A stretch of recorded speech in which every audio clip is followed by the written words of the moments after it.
All right, so you have your Wattbike. Now how do you use it? So I'm going to give you a couple of CrossFit Endurance Wattbike WODs.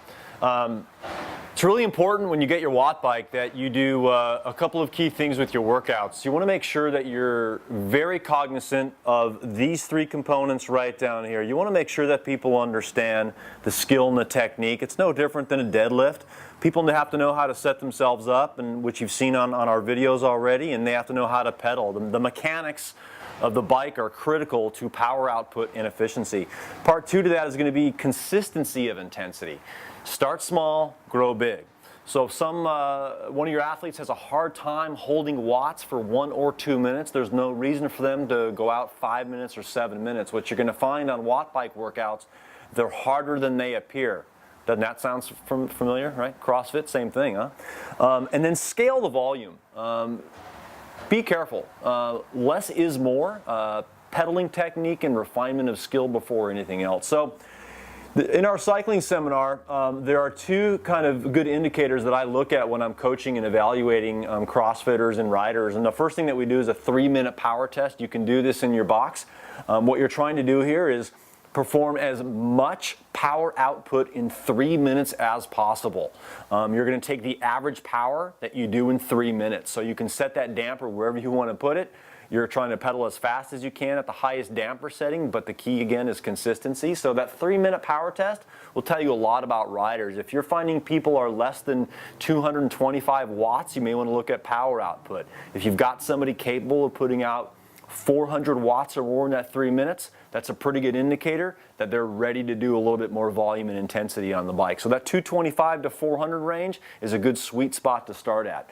The other thing we do in our seminar, and it's a really good test, and actually it's a great workout, is the 10-minute AMDAP. So we're familiar with AMRAP, as many reps as possible or as many rounds as possible. On the Wattbike, we do a 10-minute as much distance as possible. And so this is almost like a 10-minute time trial. But again, you're riding this Wattbike and you're trying to cover as many meters as possible. So a good standard on this, most CrossFitters should be able to clear 5,200 to 5,300 meters in 10 minutes.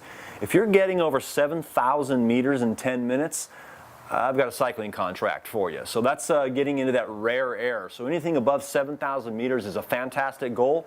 If you're getting somewhere between 6,200 and 7,000, that's a good indicator that you're pretty strong. So good numbers to shoot for.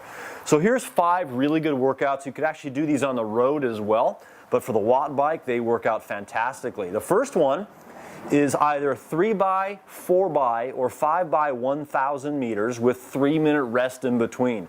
This is also a CTJ workout. Come to Jesus. I've got some photos of people laying on the floor after 2x 1,000 meters, so it's a lot more difficult than it looks.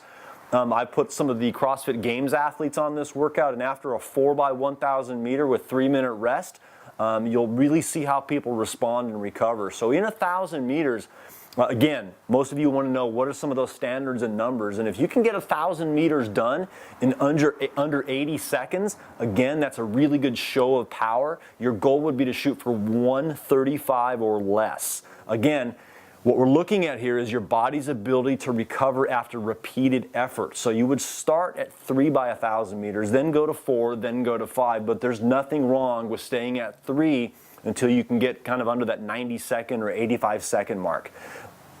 Point 2 here, workout number 2. We call these 30-90s. So that's 30 seconds, all out, full gas effort, full throttle, as hard as you can go to where you're seeing stars.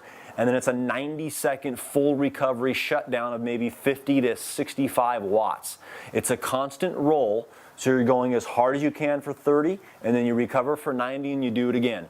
One set is 3 30-90s, so a full set would be 9 times. 3 30-90s is one set. Take about a 3-minute break, do it again, take another 3-minute break, and do it again. It's a fantastic workout if you're short on time, but really does elicit good power output.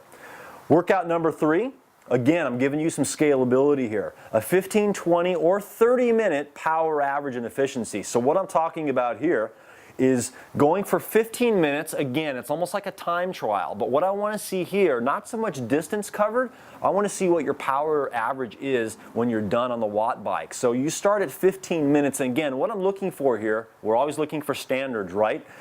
Good number to shoot for in 15 minutes. If you can start at 175 watts or better, you know you can go to 20 minutes. What I'd like to see at 15 minutes is get to around 225 watts. If you can start getting right around 275, then you know you've arrived and you can start really going up. So again, start at 15 minutes, get comfortable. If you find you're up and down with your cadence, if you're finding that you're really having to adjust that damper or keep it at 1 the whole time, just stay at 15 minutes, establish that consistency. All right, workout number 4, 3 by 5 minutes on and 5 minutes off. So it's one set is 5 minutes on, as hard as you can go, and then take a full 5 minutes off. Again, you can do this with distance or you can do with power average.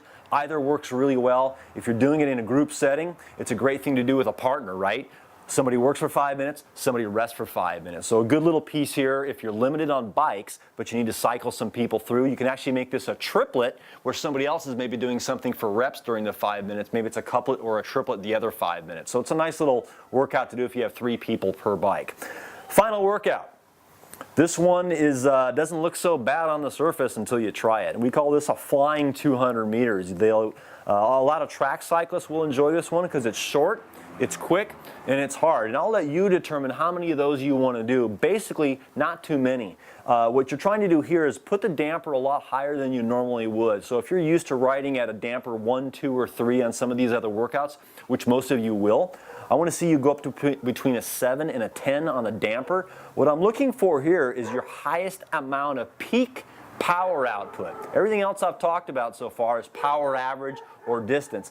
This is peak power output in 200 meters. So I want to see what that peak number is versus the power average. Okay, and that's a flying 200. It's full gas, full out effort. So if you're doing more than one of those, give yourself at least a 3 to 5 minute rest in between. Heck, if you do all those, you mix that in, that's a good 2 to 3 months worth of programming with those progressions. It's pretty good on the Wattbike.